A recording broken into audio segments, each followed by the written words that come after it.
వసంతవల్లరికి స్వాగతం. ఈనాటి వసంతవల్లరిలో సుప్రసిద్ధ కథా రచయిత్రి, కేంద్ర సాహిత్య అకాడమీ అవార్డు గ్రహీత శ్రీమతి అబ్బూరి ఛాయాదేవి గారు రచించిన కథ మార్పు వింటారు.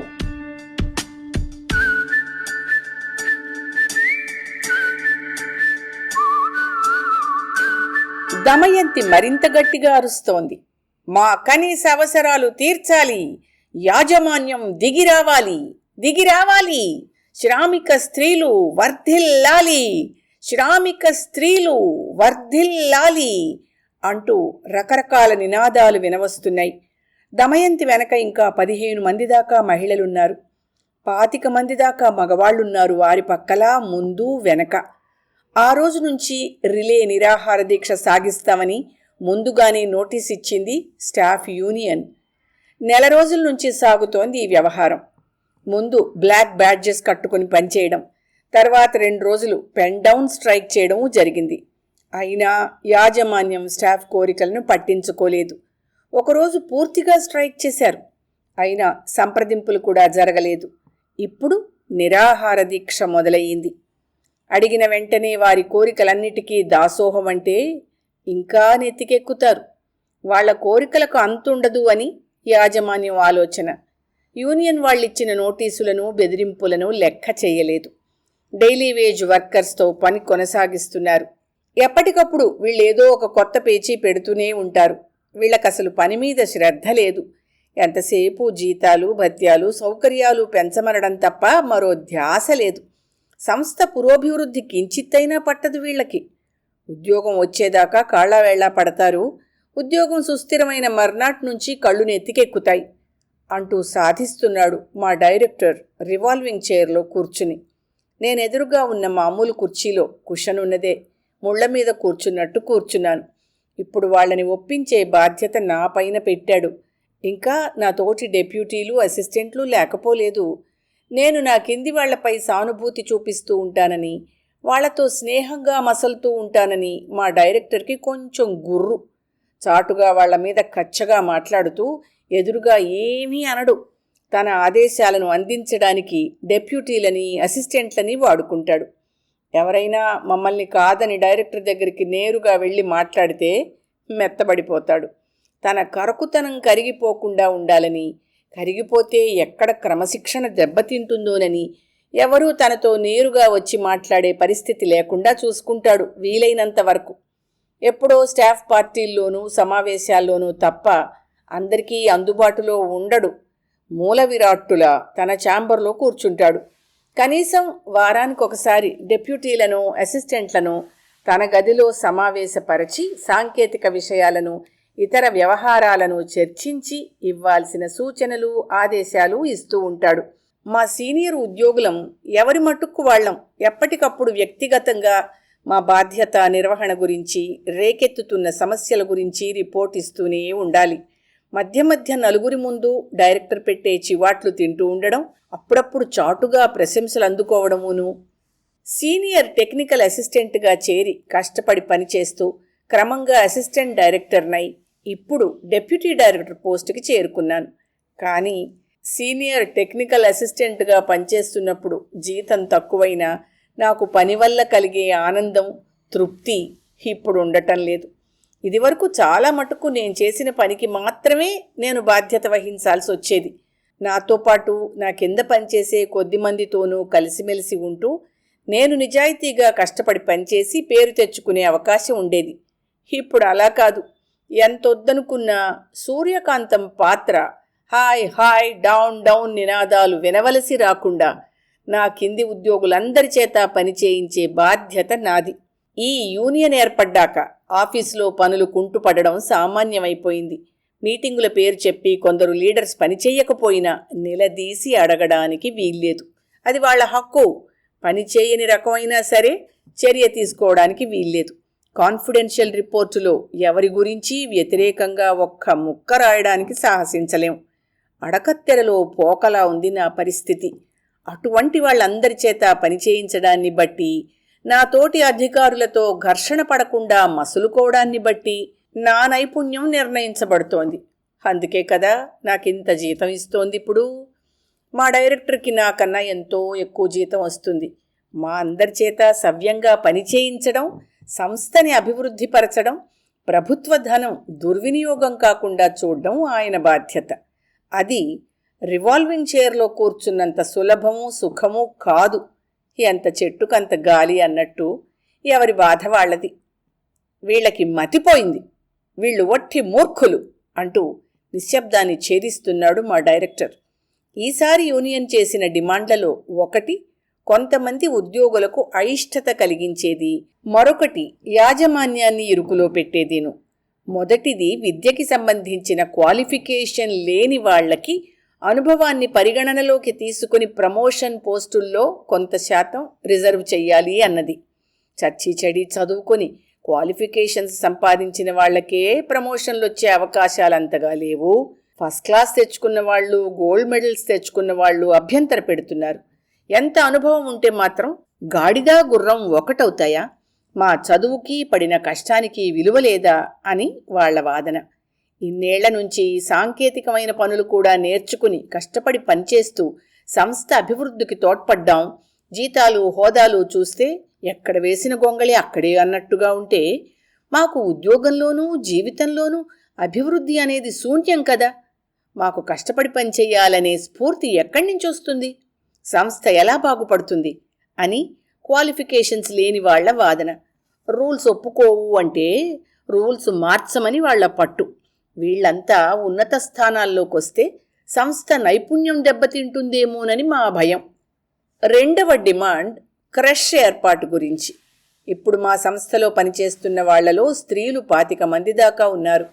వాళ్లలో చంటి పిల్లలు, ఇంకా స్కూల్కి వెళ్ళని చిన్నపిల్లలు ఉన్నవాళ్లు ఉన్నారు. వాళ్లకి సౌకర్యంగా ఉండేందుకు సంస్థ ఆవరణలోనే ఒక క్రష్ ఏర్పాటు చేయాలని వాళ్ల అభ్యర్థన. అటువంటి సదుపాయం ఏర్పరచడానికి చాలా ఖర్చవుతుందని, అందుకు అనుకూలమైన రూలు గాని వనరులు గాని లేవని, పిల్లల్ని పరిరక్షించే బాధ్యత మా సంస్థది కాదని, అది ఆయా స్టాఫ్ మెంబర్ల వ్యక్తిగత సమస్య అని యాజమాన్యం వాదన. రూల్స్ లేవనడం కేవలం తప్పించుకునే మార్గమే, లేకపోతే తయారు చేసుకోవాలి. అంతకుముందు స్త్రీలు ఉద్యోగాలు చేయడం అరుదుగా ఉండేది. అంచేత అటువంటి విషయమై ఆలోచించే అవసరం కానీ, అందుకు కావలసిన రూలు ఏర్పరిచే అగత్యం కానీ లేకపోయింది.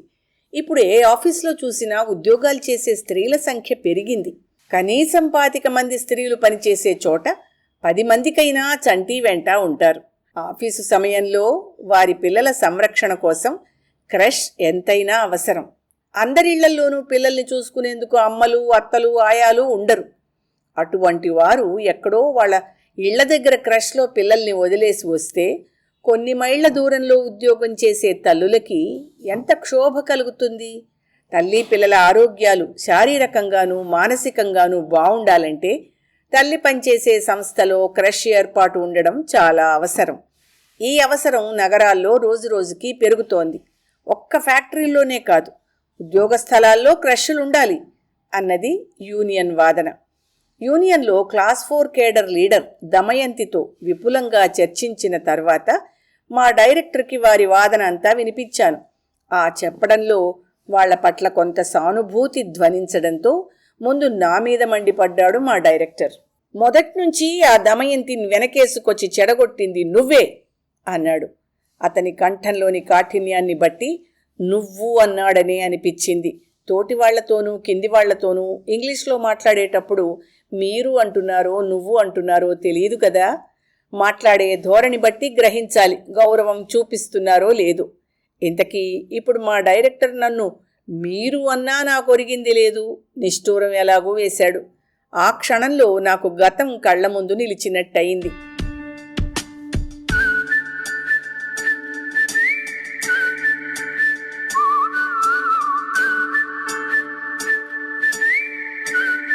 సరిగ్గా 5 ఏళ్ల క్రితం ఒకరోజు నేను పొద్దున్నే ఆఫీస్కి వచ్చి సీట్లో కూర్చున్న 2 నిమిషాలకే డైరెక్టర్ గారు పిలుస్తున్నారు అని కబురొచ్చింది. అప్పుడు వెంటనే డైరెక్టర్ గదిలోకి వెళ్ళాను. అక్కడ ఆయన ఎదురుగా ఉన్న కుర్చీలకు దూరంగా ఒక పక్కన నేల మీద ముడుచుకుని కూర్చుని ఉంది ఒక స్త్రీ.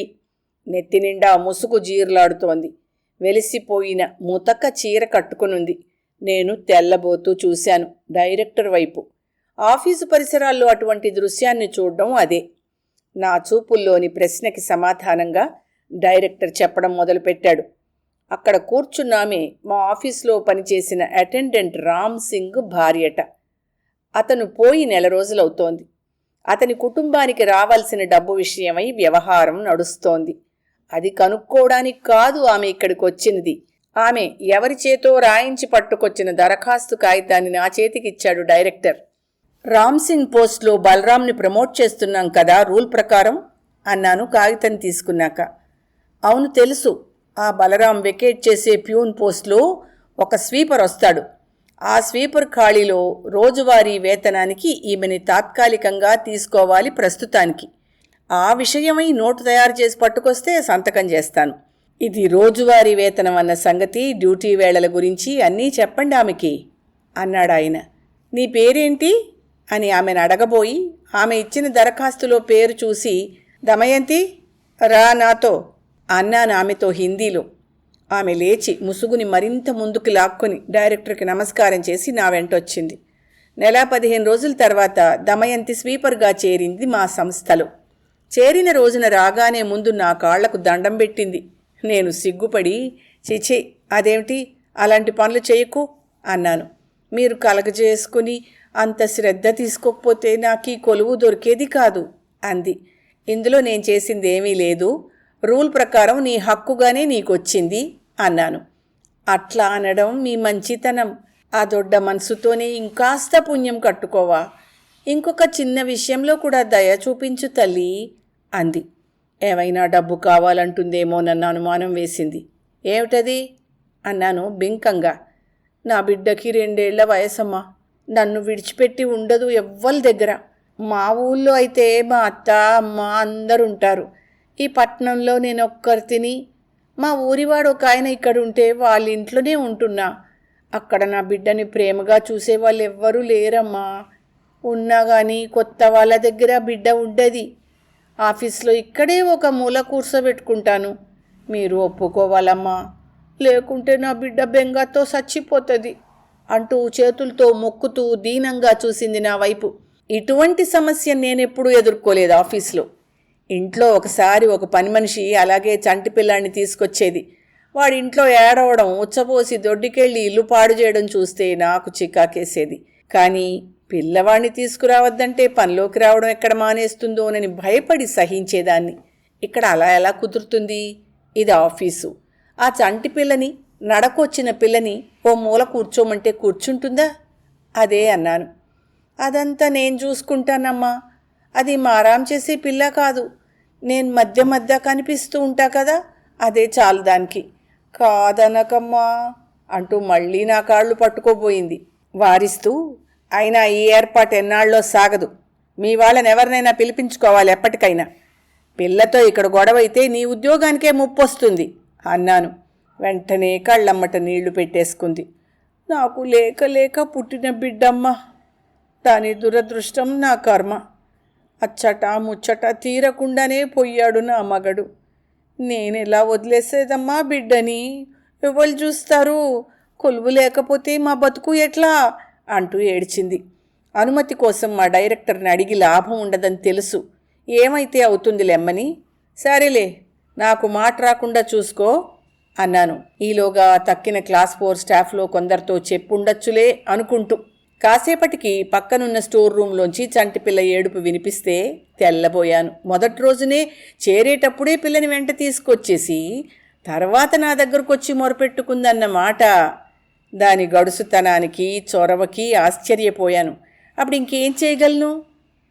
నేను అనుకున్నట్టుగానే ఆ పిల్ల ఓ మూల కూర్చుని ఉండేది కాదు.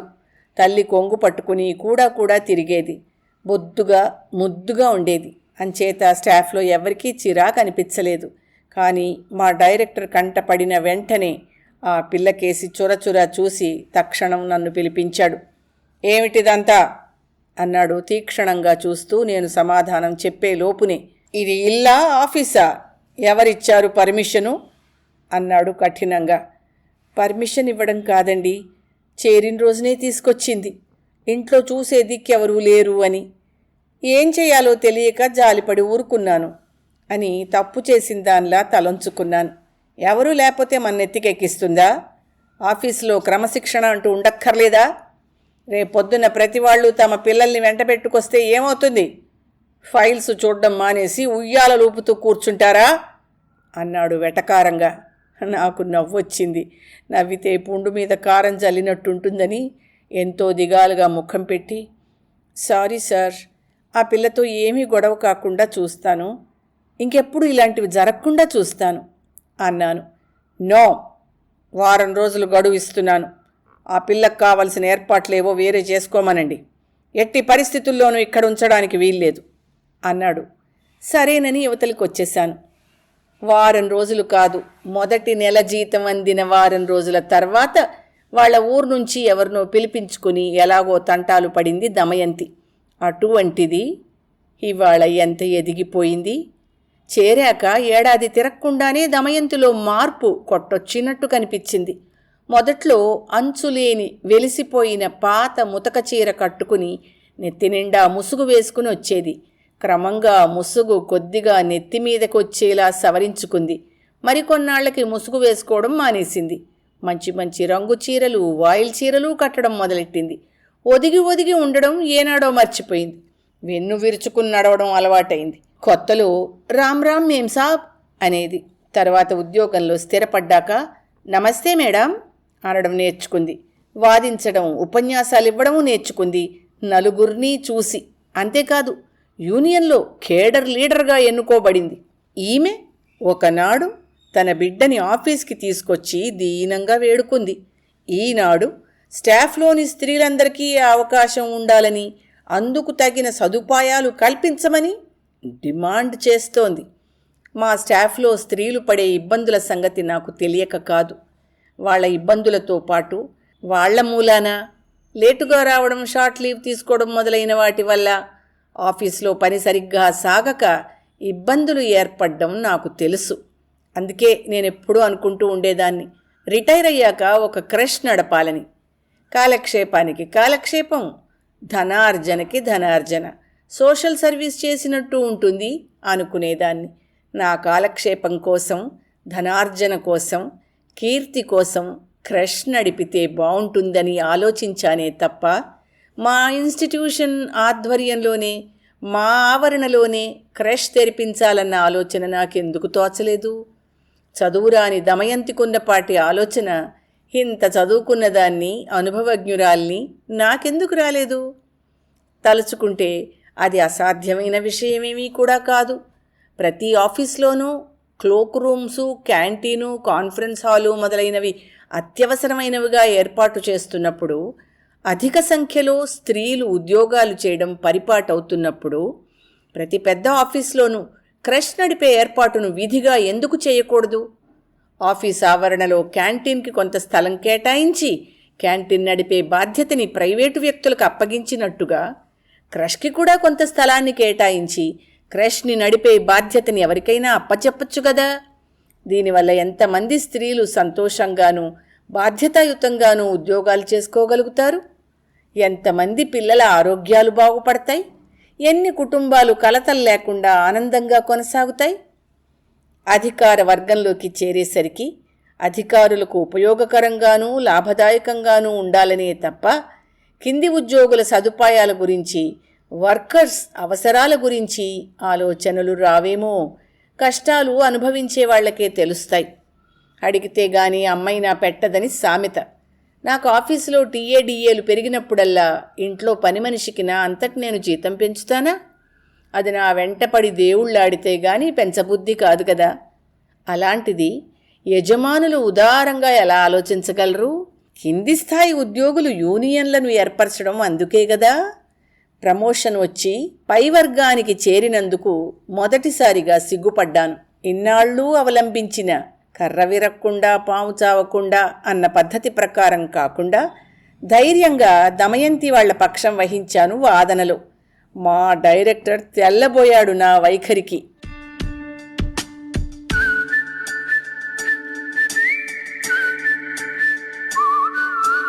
వసంత వల్లరిలో సుప్రసిద్ధ కథా రచయిత్రి, కేంద్ర సాహిత్య అకాడమీ అవార్డు గ్రహీత శ్రీమతి అబ్బూరి ఛాయాదేవి గారు రచించిన కథ మార్పు విన్నారు. ఈ కథాకాలం 1995.